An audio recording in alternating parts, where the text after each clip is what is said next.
Welcome to the Get Fit Guys quick and dirty tips to get moving and shape up. My name is Brock Armstrong, and I'm the Get Fit Guy. I always say that part of my job as a fitness and movement writer and podcaster is to stay up to date with sports science and research. The other part of my job is to keep my finger on the pulse of what other people like me are writing and preaching and teaching, which is why I have a love-hate relationship with my job. I love the science, but I often hate the way it gets presented, packaged, and sold to the public. So, when I come across people who not only align with my philosophy, but also really have the public's best interest in mind, well, I latch onto them. And honestly, that's one of the biggest reasons why I was so excited to join the team here at Quick and Dirty Tips almost 3 years ago. I was a fan for many years before I became a team member. Now, today's guest, Tom Holland, is one of those people who not only aligns with many of my philosophies and ideals, but also has a robust background and education that I can trust. Tom Holland is an internationally recognized exercise physiologist and certified sport nutritionist with over 3 decades of experience in the industry. Tom Holland works with individuals, companies, and organizations who are in need of targeted expertise in exercise science and sport nutrition, and he's also the CEO and founder of Team Holland, a fitness consulting company. Tom is also the author of 6 books, including Beat the Gym, Swim, Bike, Run, Eat, and The Micro Workout Plan. He's also a frequent fitness expert on TV, including The Today Show, Good Morning America, CNN, QVC, and his fitness advice appears regularly in national newspapers and magazines. He is also the host of a podcast called Fitness Disrupted. Now, choosing a topic to chat with Tom about was actually pretty tricky since our lives and expertise overlap in so many areas. But when I discovered Tom's passion for what he refers to as excessive moderation, now don't worry, he'll explain that later, I just had to pick his brain about the importance of the movement we do outside of the gym and how we can do more of it and get more out of it. So, okay, let's dive into my conversation with Tom Holland. Okay, Tom, so the first thing that I wanted to dive into here is explaining the difference between everyday movements and our dedicated exercise time. I mean, those are 2 very distinct ideas, but they both play a really big role in our overall fitness and wellness and our health. Now, most of us know we should be getting at least 30 minutes of moderate to high intensity exercise done per day, but then what? What about the rest of the day? So we need to keep moving then, too, right? It's such a great question. So the difference between movement during the day and dedicated exercise, I would argue that it's flipping that, sure, we want to get in those 30 minutes or 60 minutes, go to the gym or do it at home. But, historically speaking, people didn't go to the gym. So we do that to counteract, I would say, Brock, the negative effects of the society we live in now, which is sitting for 10 hours a day and crazy things like that. So ideally, I think we need to make that paradigm shift over to working movement into our day all day. And then, yes, as an adjunct, going to the gym, but almost changing the focus into what we do during the day being more important over time than going to the gym or working out at home. Yeah, I recently wrote a little piece on my personal coaching website at brockarmstrong.com all about how recently we humans actually started using gyms. It's not that long ago. It's actually within our lifetimes. And you actually answered my next question. So, you know what? I'm going to delve a little bit here. Sure. I've done a lot of marathons, but you have done a lot more marathons than I have. I have bigger problems. Yeah, bigger problems that you're trying to run away from, maybe? Absolutely, 100%. So, okay, even though you're training for these long endurance efforts, you are still putting a focus on getting more movement throughout the day, right? What are the issues that you see, even with people like you and me who trained for these long efforts? Does this give us a pass to go and put our feet up and hit the couch for the rest of the day?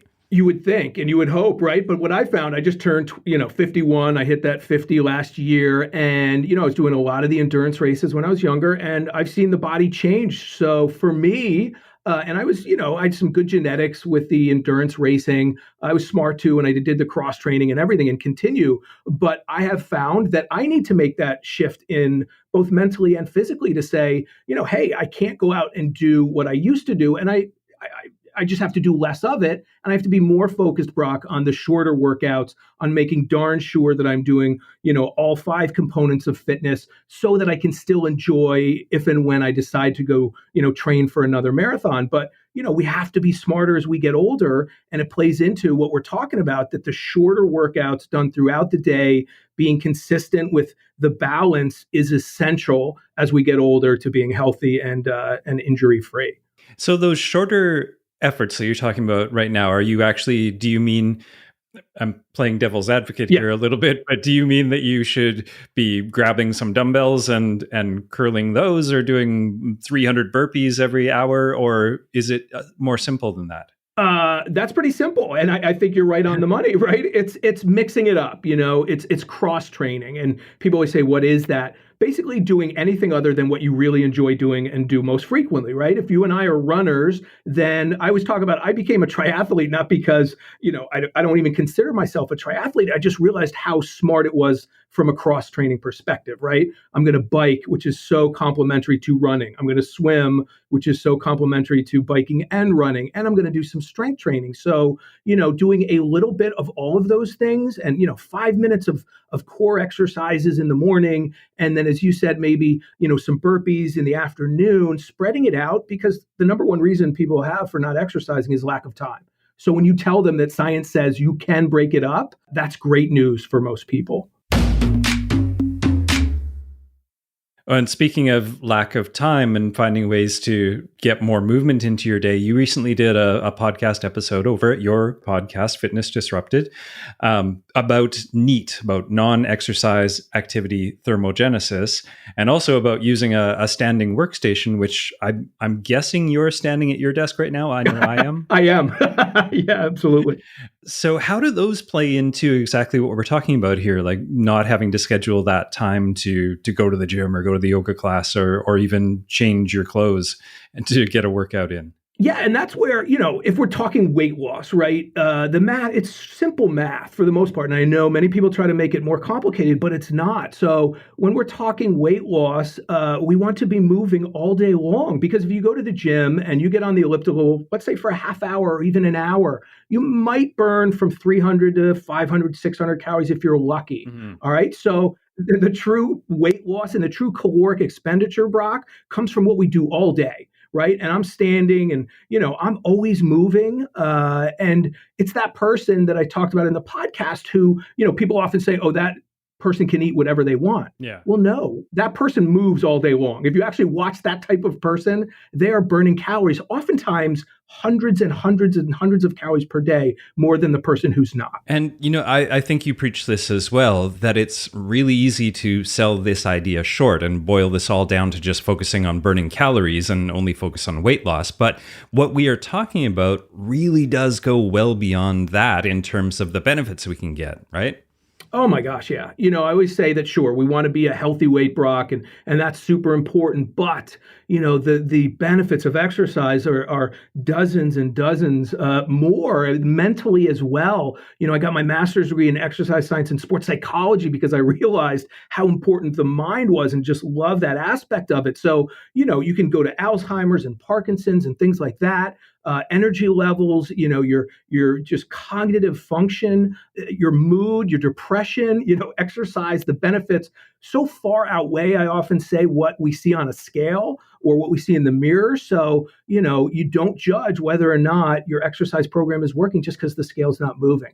Every single workout matters and all movement matters, and it all adds up. Yeah, there's a reason why this podcast is called the Get Fit Guy and not the Get Skinny Guy or the Get Ripped Guy. Exactly. And I like to dig in and focus on true fitness and maintaining the ability to do the things that we love to do. So, okay, I guess the next question would be, if we can do all this stuff and get that non-exercise activity thermogenesis by fidgeting and staying active throughout the day, is it actually possible to be, quote unquote, fit without doing any actual dedicated exercise time, like going to the gym or the yoga class or whatever?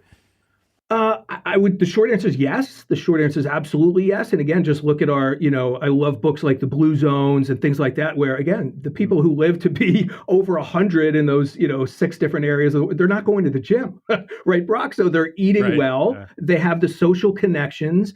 They have moderation. They're drinking wine. Their stress levels are low. They have purpose. So when you talk about fitness and get fit, as you're saying, there's that mind-body connection. And just because I would say, though, because so many people are so sedentary, we kind of do need that little bit extra for many people just to offset the lack of movement throughout the day. So the more you move throughout the day, I would say, the less you need to go to the gym. Right. Yeah.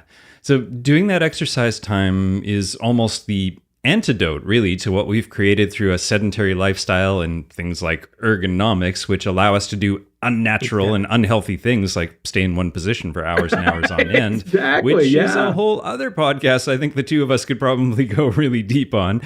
But I like to give my listeners, especially when I have somebody like you on the show that's so knowledgeable and so experienced in coaching, I like to give my listeners some actionable things that they can take away and start doing right away. So, okay, can you give us 3 ways that we can use that exercise time that's outside of the dedicated gym trip or whatever it happens to be to get more active and stay more mobile during the day?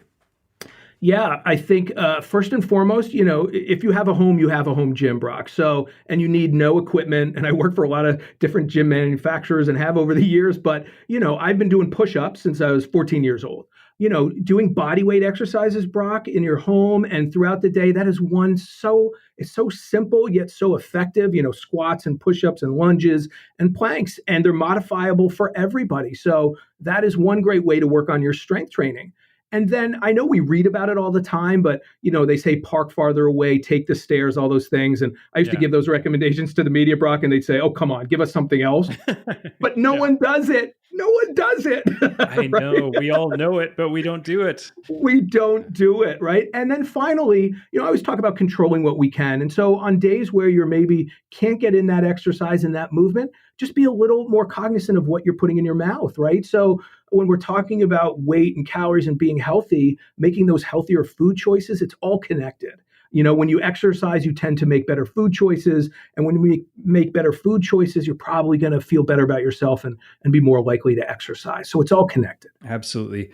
We often get confused or turned off by simplicity. But what you're saying right there, it's the simple stuff is the most effective. Yeah, and the term I use is excessive moderation. Most people, and I was one way back when, do a lot, a little bit, whether it's eating healthy or exercise. And the true sustained, long-term success comes from doing a little bit, a lot, doing a little bit of everything frequently. And that's where, again, true balance, true health, and true happiness comes from, because you're not changing any one thing drastically in your life. You're changing a bunch of things a little bit, and that's sustainable. That is an excellent way to wrap this all up in a nice, neat little package. So thank you so much for coming on the Get Fit Guy podcast. It was a great opportunity for me to get to meet you as well as have my listeners get a chance to hear your wisdom. Speaking of sharing your wisdom, where can my listeners find you? Yeah, just go to teamholland.com, TEAM, hollandlikethecountry.com, and everything's right there. And thank you so much for having me on. It's such a pleasure, and it's great to talk to someone else who is helping people help themselves. And we are in the best business there is, Brock, in my opinion. Couldn't agree more. Yeah. Well, thanks again, Tom. Have a great day. So great speaking with you. All right. Thanks for listening, everybody. And remember, you can find Tom Holland at teamholland.com, and you can find all of his social media and everything from there. So I'd like to thank him one more time for joining me on this episode of the Get Fit Guy podcast. And I also want to let you guys know about a thing that's coming up on April 23rd. That's Thursday, April 23rd at 4 p.m. Eastern, 1 p.m. Pacific. You can join myself and licensed nutritionist Monica Reinagel, otherwise known as the Nutrition Diva, for a free workshop on strategies that you and your family can use to reduce stress and boredom eating and avoid any unwanted weight gain while we're all stuck at home. You'll learn how to cope with stress and uncertainty, create a workable plan that keeps you on track, and establish some comforting routines. You can also learn to enjoy foods that you love without feeling guilty. So make sure you join us on Thursday, April 23rd, 4 p.m. Eastern. And even if you can't make it then, register anyway because we'll have a replay available afterwards. So just go over to wayless.life/healthy-at-home. That's wayless.life/healthy-at-home to register for this event. Now, my name is Brock Armstrong, and I'm the Get Fit Guy. Asking you, what are you waiting for? Get more movement into your day.